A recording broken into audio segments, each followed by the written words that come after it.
Olá, gente! Nós estamos começando mais um Viva Bem, o seu programa de saúde, bem-estar, qualidade de vida. Viva Bem, uma realização da Âncora Comunicação em parceria com a Rede Fã de Comunicação. Já ouviu falar naquela história de quem procura acha? Ou que câncer de mama é sempre o fim? Não é assim. Deixe a gente te contar outra história. Quem investiga e se cuida pode ter um diagnóstico precoce e elevar para 95% as chances de cura. A partir de 40 anos, faça a mamografia anual. Mantenha em dia a consulta ginecológica e a avaliação das mamas com o mastologista. Deixe nascer do peito a prevenção. Responsável técnico Dr. Nivaldo Vieira, CRM 2928. Bom, Viva Bem também sai ainda no estúdio e vai à Secretaria de Estado da Saúde. Nós vamos conversar com o médico infectologista, diretor de Vigilância em Saúde da Secretaria de Estado da Saúde, o Dr. Marcos Aurélio Góes. Como eu disse no início do nosso programa, os casos de varíola do macaco têm chamado a atenção, mas ele vai fazer alguns esclarecimentos a respeito, inclusive, deste nome, né, que de forma até equivocada está sendo utilizado.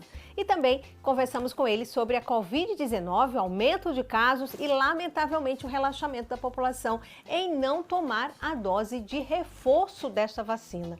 Vamos acompanhar esse bate-papo. Bom, gente, realmente o Viva Bem veio aqui à Secretaria de Estado da Saúde. Nós vamos conversar com o Dr. Marcos Aurélio Góes, que é diretor de Vigilância em Saúde da Secretaria de Estado da Saúde e infectologista. E a gente vai esclarecer nesse bate-papo com ele o que é esta varíola do macaco, que há uma correção a ser feita até em relação ao nome. Bom, mas ele é a melhor pessoa e mais indicada para conversar sobre esse assunto conosco. Doutor Marcos Aurélio, é correto a gente chamar varíola do macaco, mas é assim que está sendo chamada praticamente que no mundo inteiro, né? Obrigada por estar aqui no Viva Bem para esse bate-papo. Um prazer estar aqui com você, Magna, falando sobre isso. Mas a gente tem evitado usar o termo, né, varíola do macaco. Isso tem sido também uma recomendação até da própria OMS, para tirar esse estigma e esse foco, né? Senão a gente acha que é uma doença dos macacos e acaba achando que o controle deve ser através, né, do controle do macaco, da falta do contato com o macaco. E, na realidade, não era. Esse vírus, né, o monkeypox, que causa a doença, que tem sido denominada também de monkeypox, né, que ele foi descoberto pela primeira vez em macacos de laboratório que vieram de áreas onde há transmissão dessa varíola no continente africano. Mas é um vírus que circula entre roedores lá no continente, né? Ele é comum na área, então, esporadicamente, há casos humanos, mas o que muda nesse momento é que os casos humanos sempre estiveram muito relacionados a pessoas que foram nessas florestas tropicais africanas, ou a turismo, ou em missão religiosa. Então, os casos sempre estiveram envolvidos com isso. Diferente desse novo momento, onde a gente tem casos de pessoas que pegaram no continente europeu, né, onde não circula o vírus nem os seus reservatórios naturais. Agora, uma coisa interessante, e eu só abro um parêntese, né, em relação a essa vinculação que a gente vê, a questão de ambientes como floresta, e eu lembrei por conta disso que a gente vai falar daqui a pouquinho também da Covid, né, de origem. Por que isso, hein, doutor Marcos? O homem invadindo ou depredando o meio ambiente? Na realidade, assim, o continente africano ele é a base, não é, da nossa evolução, né, da evolução humana, da evolução dos seres, né? Então, é o continente mais antigo ali, onde você tem seres vivos, né, circulam ali, e as florestas são ambientes ricos, né, em fauna, em flora, em vírus que circulam entre animais. Então, há vírus que evoluem e começam a circular em pessoas também. Tem vírus que sempre vão estar causando doenças em animais. Então, esse contato humano-animal, né, pessoas de diferentes espécies, né, seres de diferentes espécies, aí a gente começa a ter a circulação desses vírus e isso pode estar causando. O próprio HIV, né, aventa-se que sua origem vem também desse contato, né, de vírus que circulam em animais, em primatas não humanos, e que conseguiram fazer essa evolução e passar a circular em humanos. Então, as florestas são ambientes ricos. Essa invasão do homem, né, essa entrada do homem nesses ambientes faz com que hajam modificações e adaptações dos vírus, né? Isso pode trazer consequências diversas para a humanidade. E o que para a gente entender o que difere esta varíola, se é que há diferença dessa, para aquela varíola do passado? Então, temos vários vírus de varíola, né, que causam varíolas diversas. Então, existe essa varíola aí silvestre, né, a monkeypox, a conhecida como varíola do macaco, mas é importante lembrar que a gente já teve também a varíola bovina, né, que dava em animais também, nas tetas das vacas. E foi essa varíola bovina que nos ajudou, né, a descobrir a vacinação. Né? O termo vacina vem de varíola, de vaccínia. Né? Então, essa varíola, a observação de que pessoas que pegavam essa varíola da vaca não desenvolviam a varíola humana, que era mais grave. Então, a varíola humana ela é mais grave, ela causa lesões maiores, lesões que deixam mais sequelas e complicações que podem levar ao óbito. Então, mulheres que tiravam leite, né, que tiravam leite, elas pegavam a varíola nas mãos, mas elas não desenvolviam as formas graves de varíola humana. Então, dessa observação, criou-se aí, né, tem toda uma longa história até evoluir para a vacina, né, se vacinar com aquele agente infeccioso ali atenuado. Então, a gente tem outras varíolas, né, isso tudo é para a gente dizer isso. A gente tem varíola animal, já tivemos a varíola bovina e tivemos essa varíola humana, que era uma doença grave, né, com lesões maiores que deixavam sequelas, e essa varíola não, ela é uma varíola mais branda. Os sintomas sistêmicos existem, a febre, os gânglios cervicais, as manchas na pele, mas ela tem tido uma baixa letalidade, né? Ela tem causado pouca complicação, principalmente nesse público que tem sido afetado. Então, em relação a isso, vamos falar sobre essa transmissão. Como é que ela ocorre? Então, classicamente, a varíola ela passa pelo contato, né? Pelo contato com secreções respiratórias, mas principalmente pelo contato físico entre pessoas na presença da lesão. Então, um grande marcador é a presença da lesão. Diferente de outros vírus, né, como a própria Covid, que se transmite mesmo antes de você estar com sintomas, você já pode começar a transmitir, ou a forma assintomática, na varíola, né, e na monkeypox, não há essa transmissão antes do aparecimento das vesículas, né, das bolhas que vão aparecendo no corpo. Então, antes desse aparecimento, não há transmissão. Por isso que é uma transmissão um pouco mais limitada. Mesmo a gente vendo, né, mais de 30 países aí já com confirmação de casos, todos esses casos tendo um vínculo, né, com viagens, né, principalmente ali para o continente europeu. Esses sintomas, doutor Marcos, já que o senhor fala que nesse caso, lembrou bem, né, a gente sempre associa isso, essa característica da pele, né, dessas erupções, enfim, qual é a característica mesmo e quais esses primeiros sintomas? Como é que já é o sinal de alerta de que alguém possa ter contraído a varíola? Hoje a gente utiliza um critério que é epidemiológico. Quer dizer, são pessoas que começam a apresentar essa sintomatologia a partir de 14 de março. Né? 14 de março é um marco, porque é esse período que começou a descrição dos casos, e que vem com um quadro de febre alta, né? Dores no corpo, mas principalmente o aparecimento de gânglios, de aumento de gânglios linfáticos, né? De linfonodos, de ínguas, e o aparecimento das lesões. As lesões elas começam como pápula. Pápula é o quê? É uma manchinha vermelha elevada, né, que vão se tornando bolhas, né, e depois evolui para a crosta, né, que é a casquinha. Então, essa é a evolução natural dessas lesões.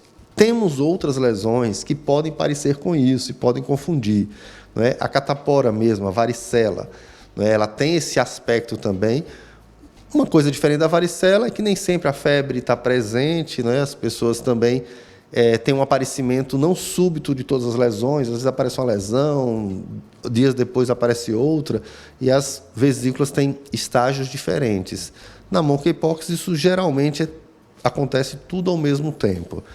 E hoje, o grande marcador que a gente tem é a história de viagem ao continente, né, europeu, ou o contato com algum caso suspeito ou confirmado.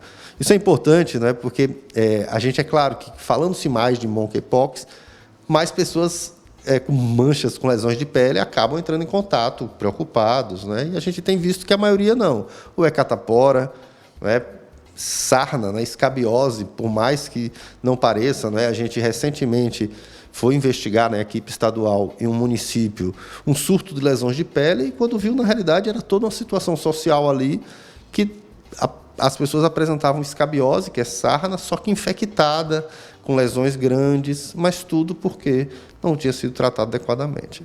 Nesse caso, esses casos já confirmados e dessas pessoas em que já tem, a princípio, que a gente sempre ouve das autoridades de saúde é que elas estão bem, situação de controle, há um rastreamento das pessoas com quem elas tiveram contato, enfim.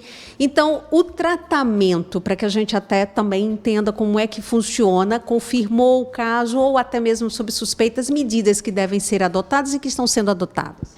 Então, a principal medida é o alerta, né, para tentar identificar casos o mais precocemente possível, né, por isso que a gente tem uma notificação 24 horas por dia, 7 dias da semana, tem orientado os hospitais, os serviços, né, se chegar e se identificar que há algum caso suspeito, entre em contato para discutir o caso e ver se realmente se adequa. E a gente tem um kit próprio para a coleta desses exames, o exame da lesão, o exame de sangue, exame de urina, para tentar identificar o vírus. Então, o LACEN já se preparou para isso e a gente envia tanto para o setor público como para o setor privado para essa identificação. O isolamento, que é essencial, enquanto tiver lesão viva ali, lesão ativa, e esse rastreio das pessoas que tiveram contatos para que a gente consiga identificar precocemente, para que essa cadeia de transmissão ela não aumente. Então, essas são as medidas principais. O tratamento ele tem sido mais sintomático, dos casos brasileiros até agora que se tem confirmado, 2 fazem isolamento e tratamento domiciliar, 1 está internado, mas está internado mais porque tem muitas lesões e está no período de transmissão ainda.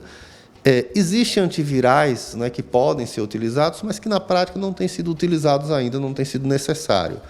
São antivirais que podem fazer com que a transmissão diminua o período e que as lesões diminuam também esse tempo de evolução. Mas, na prática, eles não têm sido utilizados, até porque é uma doença que não circula no mundo com tanta facilidade, então os medicamentos não estão tão disponíveis assim. E, nesse caso, doutor Marcos, o tempo de recuperação de uma pessoa que contraiu essa doença e com um tratamento, vamos dizer, buscando logo as autoridades de saúde, a unidade de saúde, enfim, é longo, é demorado, ele é sofrido, ele fica com algum tipo de, sei lá, o sequela que a gente sempre fala, com alguma marca, já que é manchas, o que acontece?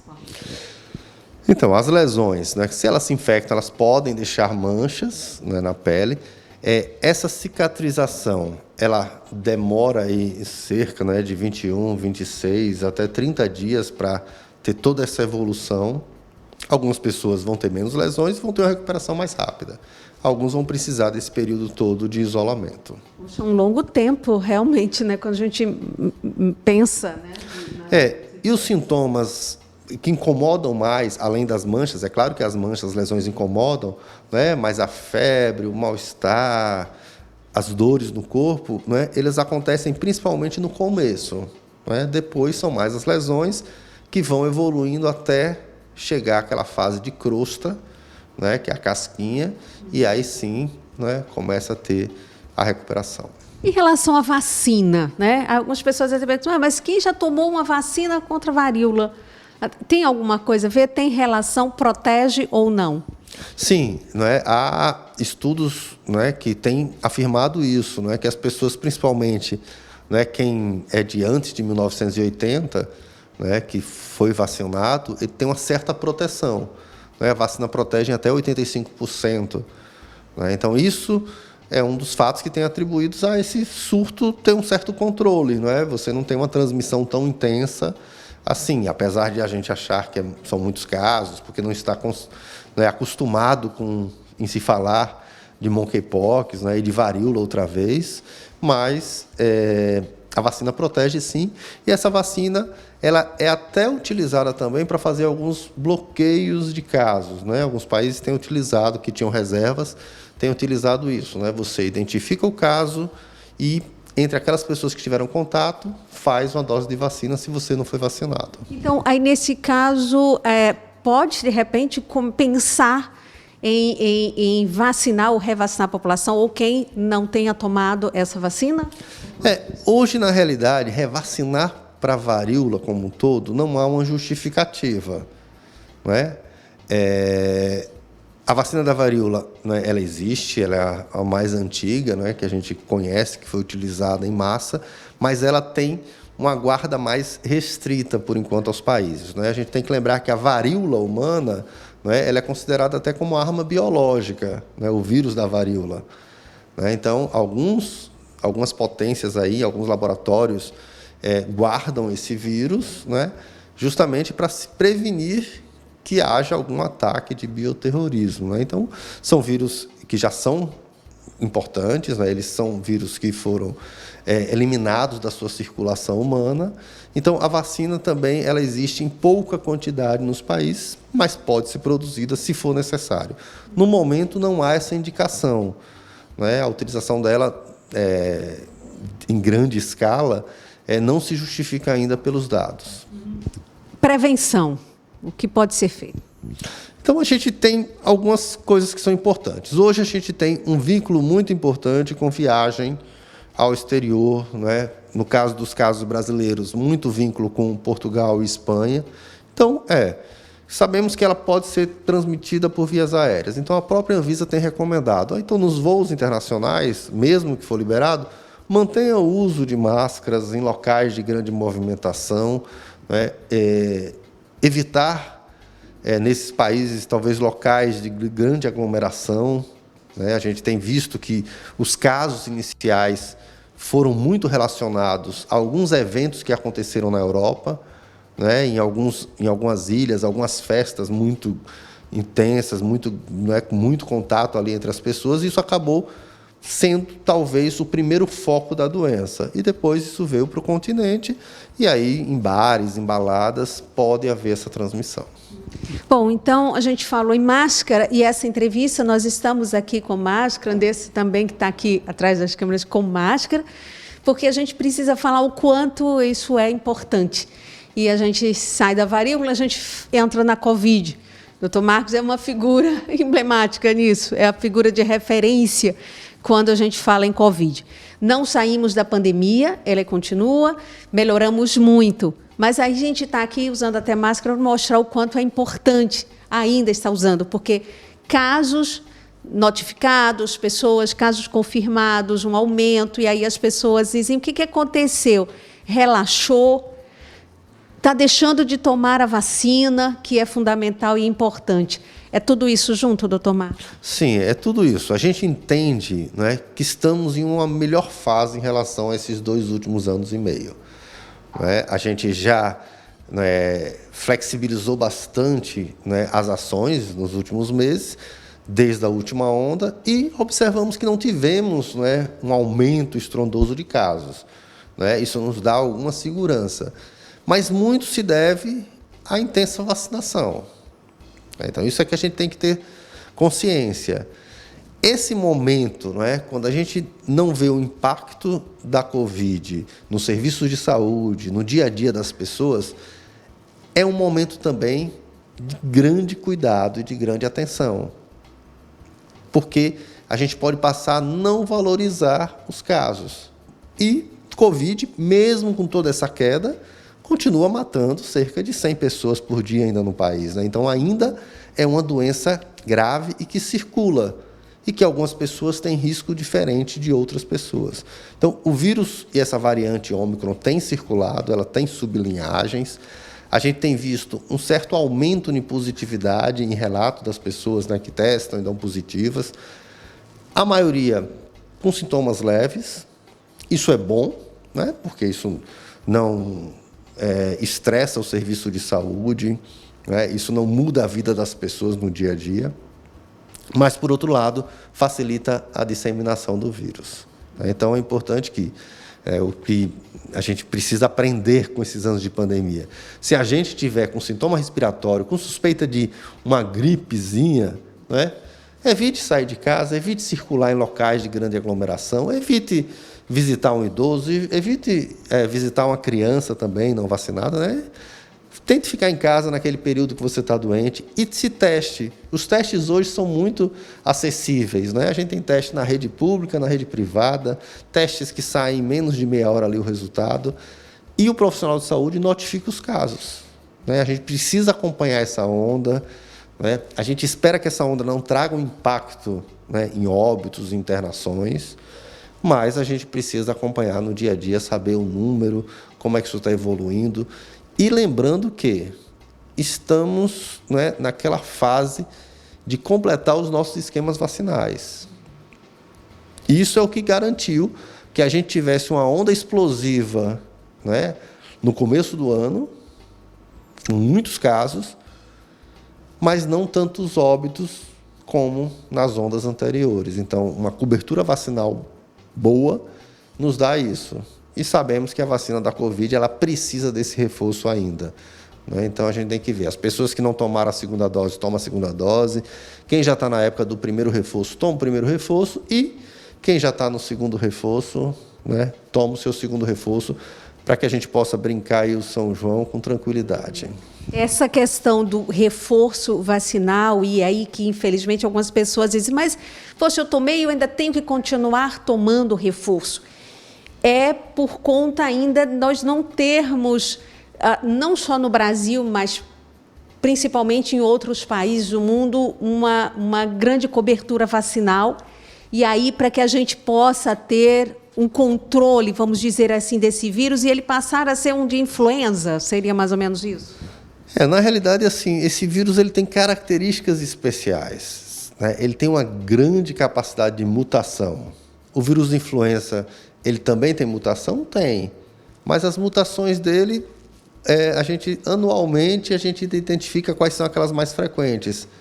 O vírus da Covid, ele muta com mais rapidez, né, e seleciona algumas variantes ou linhagens que podem ter características especiais, transmitir mais, ser mais agressiva, né, e isso faz com que também acabe escapando da nossa imunidade. Então, a gente precisa manter um bom nível de anticorpos. E outra coisa que a gente tem visto também é que o nível de anticorpos, né, a célula de defesa que a gente produz, ela também cai com o tempo para a Covid, né? Seja da infecção natural, né, e seja da vacina, também cai. Tanto que no começo, né, as pessoas acreditavam que se todo mundo pegasse a infecção, acabava a doença. Fala da imunidade de rebanho, né? Tinha uma imunidade de rebanho. Não funciona, né, para a Covid, né, a infecção natural, porque a infecção natural também não produz anticorpos em todo mundo. A gente viu em pouco tempo as pessoas tendo, né, no começo de 2020, era uma coisa rara a gente ver uma pessoa tendo outra vez, causava estranhamento nas pessoas, achavam que era erro de diagnóstico. E quando a gente viu, não, as pessoas podem ter 2, 3, 4 vezes Covid, porque o vírus tem suas mutações. O que a gente quer é que as pessoas, né, não morram, não transmitam, né? Então, isso a vacinação nos ajuda, né, a diminuir o risco de transmissão e o risco de adoecimento das formas graves. Para a gente já finalizar aqui esse nosso bate-papo, e é interessante ouvi-lo, mas isso eu acho que até seria uma outra entrevista, porque é algo que requer ainda muito mais, eu acho que aprofundamento, talvez, pela novidade que é. Ainda, de certa forma, a gente ouve de especialistas que a coisa ainda é nova em relação às sequelas. Então, todos esses cuidados que a gente tem ouvido falar, pessoas com as sequelas. Ela até, de repente, nem ficou muito tempo internada, mas ela tem sequelas, olfato, memória, muitas coisas ainda são misteriosas, não é isso, doutor? E, por isso, há necessidade de muito cuidado. Né? Sim, não é? A gente tem pessoas que teve formas leves, mas descompensou uma doença cardíaca ali, não é? problemas de memória, né, esquecimento, algumas pessoas relatam, mesmo pessoas que não tiveram internadas, né, pessoas que tiveram graves ficaram às vezes com sequelas muito graves, respiratórias, de precisar ficar fazendo uma fisioterapia prolongada, mas também essas sequelas, né, tem gente que perdeu o olfato, né, perdeu o paladar ou modificou, foi recuperando, mas identifica que para alguns odores, né, que para alguns sabores não tem essa sensibilidade normal como tinha antes, né? E além das sequelas, né, psicológicas, né, que afetou a população, tanto quem teve como quem não teve, né? Então é uma doença que traz consequências, né, e que a gente precisa estar alerta para isso, porque talvez mesmo formas leves possam estar trazendo alguma consequência aí no nosso dia a dia. Bom, então a gente encerra e eu já agradeço ao Dr. Marcos Aurélio para que a gente reforce, pelo menos, um legado de boas maneiras, né? E, olha, em outros momentos em entrevistas do Dr. Marcos, a gente já fez sobre a importância da higienização das mãos, né? Tem dia, gente, que é mundial de lavar as mãos, do cuidado, do alerta. O uso da máscara, não só nesse período, mas em qualquer outro momento que você esteja com algum tipo de problema respiratório, uma gripe, ou seja lá o que for, são legados da higienização e dos cuidados que isso deveria ser mantido, deveria ser incorporado, né? Sim, a gente espera muito que pelo menos a higienização das mãos, que é uma luta, não é? Que como você reforçou aí, a gente tem até dia para reforçar a necessidade de higienizar as mãos, né? Não só os profissionais de saúde, mas a população, sabendo que as mãos, né, é aquele instrumento que pode estar trazendo vírus, bactérias para o nosso corpo, para o nosso olho, para a nossa boca, para o nosso filho, para os nossos pais, e com isso trazer doenças. Então, higienizar as mãos com frequência, principalmente quando você circula em um ambiente, né, externo, um ambiente com muita gente, né? Aquele local que você passou e pegou é um local que alguém pode ter tossido, alguma bactéria, algum germe possa estar ali. Então, higienizar as mãos, que a gente aprenda pelo menos isso, né? E o uso de máscara. E respeitar essa questão das doenças respiratórias. A gente falou muito da Covid, mas as doenças respiratórias, de maneira geral, podem trazer complicações porque elas se transmitem com muita facilidade. Então, a gente teve recentemente um aumento de crianças internadas por outras doenças respiratórias também, pela Covid, mas também por outras, por rinovírus, por vírus sincicial respiratório, que são vírus também que se transmitem no dia a dia. Então, se a gente está gripado, evita aquele contato, né? Esquece aquela coisa antiga, né, que a gente tinha de dizer, é melhor que pega logo. Não, não é melhor que pega logo, porque você pode passar para uma pessoa que pode não ter a mesma imunidade sua e pode ter uma forma grave e pode acabar evoluindo para um óbito. Ok, muito obrigada, doutor Marcos, pela entrevista e por essas recomendações a quem nos acompanha aqui no Viva Bem. Um abraço também, sempre um prazer estar aqui, né? E vamos nos cuidar para que a gente consiga viver bem, curtir bem as festas, mas com precaução, né? São 2 anos sem festas juninas, mas a gente precisa voltar com responsabilidade. Com certeza. Bom, gente, recado dado, e a gente vai estar sempre abordando esse assunto, sempre ouvindo as autoridades, e que esse legado permaneça, e que isso se estenda, né, nos estabelecimentos comerciais. O que é que custa deixar, né, um álcool ali disponível, de você tomar a iniciativa de andar na bolsa, ter uma máscara se você não está se sentindo bem, pensa no próximo, pensa em você. São hábitos que a gente deve realmente incorporar e os cuidados, eles devem agora ser permanentes mesmo, incorporados. Bom, gente, encerramos aqui o nosso Viva Bem de hoje. Eu quero agradecer a sua audiência, você que está aqui nos acompanhando sempre. Sempre tem um programa novo disponível no nosso canal do YouTube. Inscreva-se, tá? Fã F1, onde você encontra todos os outros programas para assistir quantas vezes você quiser. E também estamos no Spotify. Lá você procura Rádio Fã FM e você vai encontrar as edições do nosso Viva Bem também para ouvir a qualquer tempo e hora. Obrigada pelo carinho e até o nosso próximo programa. Cuide-se. Saúde para você.